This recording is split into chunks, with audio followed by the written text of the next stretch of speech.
Another typical question students would ask us is if they could use our simulation software in the, for instance, the PLC program to build their own projects. And how do you go about using the software, right?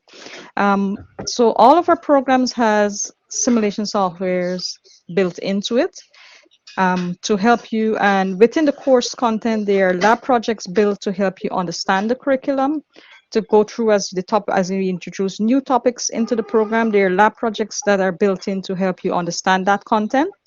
Apart from the pre-built labs, we have, like in the PLC course, we have over 250 lab projects that would help you understand programming. By the time you finish the PLC program, either it's a PLC or the PLC2 program, you would be able to design, build, and test your own projects on your own. The simulation software is capable of being used as a standalone tool, which means it doesn't run only the projects we've built in there.